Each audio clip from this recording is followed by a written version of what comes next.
When it comes to shonen anime, there's a few key things that make a great series. Obviously there's the story itself, then the art style and animation, characters, world building, you get the gist. But even if a show had all those things executed to the highest level, there's just one thing that makes a series really stick, and that's the power system. Obviously there are anime out there that are much better at certain things than others, but a clear, well-grounded power system can be one of the strongest driving factors that make any anime actually good. Almost every popular shonen anime has a mostly good power system, but there are a few that definitely outclass the rest. And I'm not saying that any anime with a weaker power system is bad, it's just that when there's a more structured and well-defined system, it makes for a much better connection to the viewer. Good power systems can get the fans hooked on new ideas, potential level ups, theories, power scaling, all great signs of a healthy fandom. So today, I'll be going over exactly what makes said system so good, and why some fall flat comparatively. So if you're ready, let's dive in. Above all else, a power system needs to be clear and understandable to the viewer. Now I'm not trying to say that we have to understand every little detail about the system, but as long as there's a solid structure and framework for the powers, things become much easier. A great example of this would be Hunter x Hunter's Nen. Nen is the main source of power in Hunter x Hunter, and is widely considered one of the best power systems of all time. The anime makes it very clear exactly what Nen is capable of, while still leaving tons of room for flexibility and creativity between characters. Nen is split up into 6 different categories that each character falls into. You're either an enhancer, emitter, transmutator, conjurer, manipulator, or specializer. Each of these categories gives different strengths to each user, but the awesome thing is that it doesn't completely lock users out of the other categories. This diagram shows how each category is spaced out, and every category away from the one that the user is a 20% drop in power if they tried to fight using that method. All except for specialization, that is. Either you're a specializer or you can't be one at all, which keeps everything playing by the rules but still allows for some unorthodox powers. So for example, let's take an enhancer like the main character Gon. Honestly, my main gripe with Hunter x Hunter is how they have one of the best power systems and they literally made Gon's power a supercharged punch, but that's a rant for another time. Anyways, Gon was able to find out his Nen ability by doing the water test. By funneling Nen into a glass of water, the water will change in some way depending on what type of Nen user the character is. In this case, the water's volume increased, meaning that Gon was an enhancer. Killua on the other hand changed the taste of his water, making him a transmuter. This means that Gon's strong suit is strengthening his own body and increasing his physical power output. But what's so cool about the Nen system is that the other users still have access to the other types, just not as much. Like Gon still had 80% power in transmutation and emission, as well as 60% in manipulation and conjuration, although he never really explored much outside of enhancement. Anyways, I could keep going on why Nen is so well done, but I think you get the gist of what I mean by structure. So the next thing I need to talk about would be limitations. This is similar but different from structure, and that is part of what defines the rules of a system, but those rules can often be bent in unique ways. The best example I have from this would probably be Cursed Energy in JJK. Jujitsu Kaisen allows for some pretty awesome curse techniques, and over time through training, characters can improve those techniques and their cursed energy output. However, there are many limitations on what each person can do with their powers. Someone like Todo has tons of cursed energy, but a technique that doesn't really do any damage, as instead it's great for having insane versatility.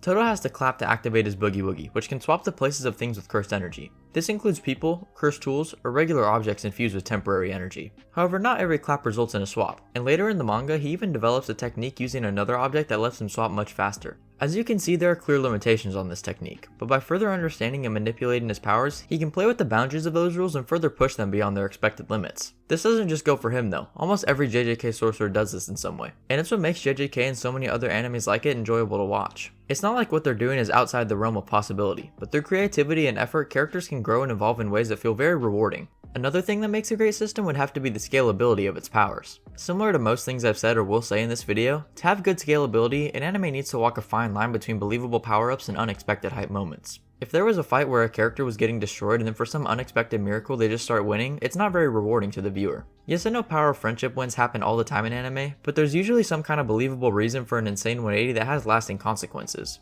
A good example of this would be All Might's final use of One for All against All for One. He barely had any power left, and this was clearly shown in the final fight where he couldn't maintain his larger form. Then there's also All for One, who is pretty beat up, but seemingly in a much better state than All Might. It seems like All Might should lose this fight, but regardless he still manages to pull through and it actually makes sense. One for All is obviously a more bendable ability than many other quirks due to its nature, but still what All Might did was within the realm of possibility. By outsmarting All for One with a feint and then funneling every last ounce of One for All into his arm, as well as knowing the consequences of what would happen if he lost, All Might was able to take out All for One in one final blow. To achieve his win, All Might had to fully give it everything he had and sacrifice any remaining power he still had of One for All. That's what made this scene so impactful. To do what was necessary, All Might had to make a large sacrifice instead of just being able to win and move on. So like I said, these moments need to be powerful and hype, but still within the realm of possibility. As for general power scaling throughout anime though, that's a lot harder. It's much easier to have a character do something they never did before and explain it with a valid reason, but so much of power scaling is consistent improvement episode after episode. Characters have to learn and grow as the series goes on, and when trying to balance that with other aspects of the story, things can sometimes fall flat and we get stuff like insane power creep or underpowered characters. JJK once again has a great example of how not to do this, specifically with Yuji towards the end of the manga.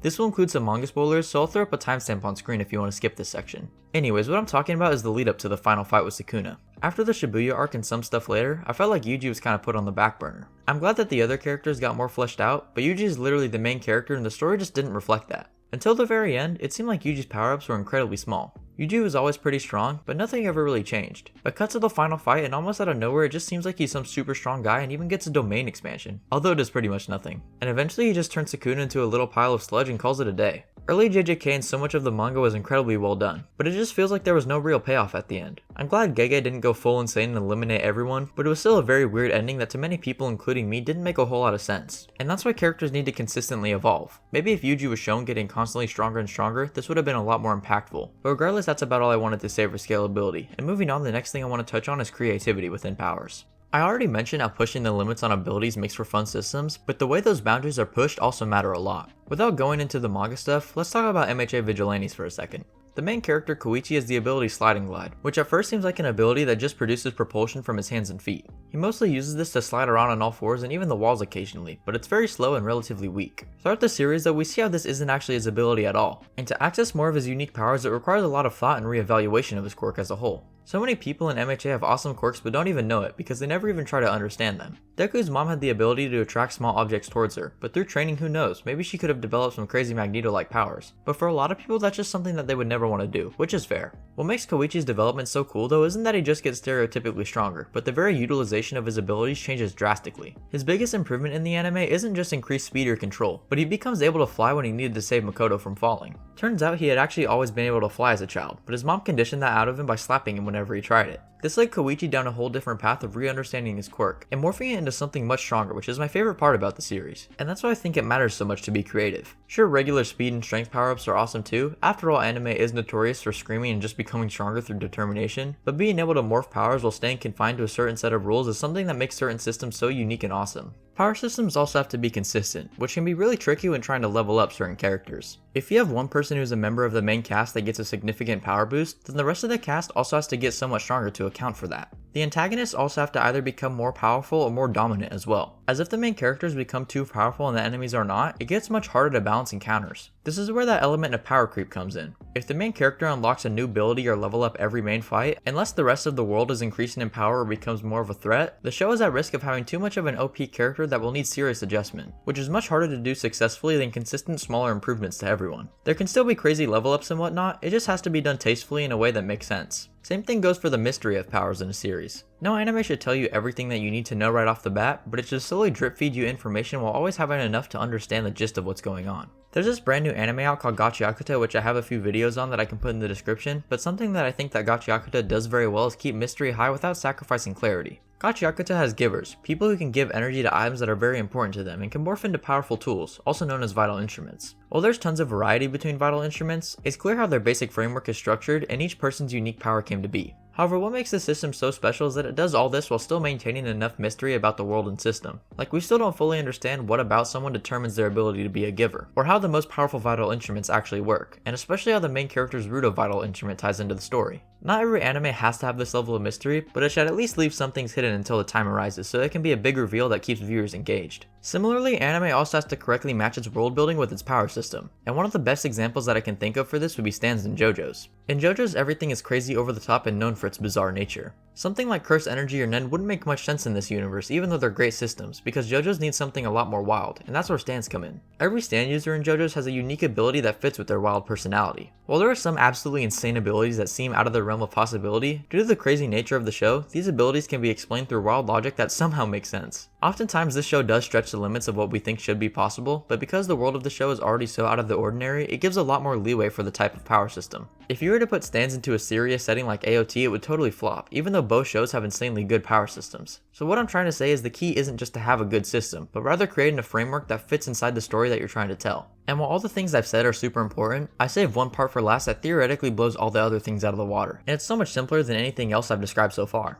Simply put, are your powers cool or not? Yes, solid frameworks, consistency, creativity, and all that jazz make for awesome shows, but more than anything, there just has to be that aspect of being interesting. This is one of the simplest aspects of a show to define, but it's actually the hardest to create. Behind every great shonen anime, there's a creator who's poured their heart and soul into making unique and interesting powers. Sometimes those powers don't make as much sense as others, and sometimes there might even be too much focus on those powers. But regardless, most fans can look past all that if it's cool enough. I don't know too much about Dragon Ball, but from what I've heard, the power system is not very unique. It seems like if someone is determined enough, they can just get stronger, which lacks so much of the stuff that I talked about in this video, but ultimately it just doesn't matter. Akira Toriyama clearly put so much heart and soul into that world, and managed to entertain and inspire millions of people, and all it took was his creation simply being awesome. So while this video has tons of points that I still think are very true, if there's one thing you should take away from this, a good power system simply has to be fun and interesting if nothing else. And with that said, I think that about wraps up this video. So if you guys enjoyed this video, make sure to hit that like button, and subscribe if you want to see more vids like this one. I mentioned Vigilantes and Gachakuta earlier, and if you guys are interested in my videos on those, I'll put them in the description, so go check those out too.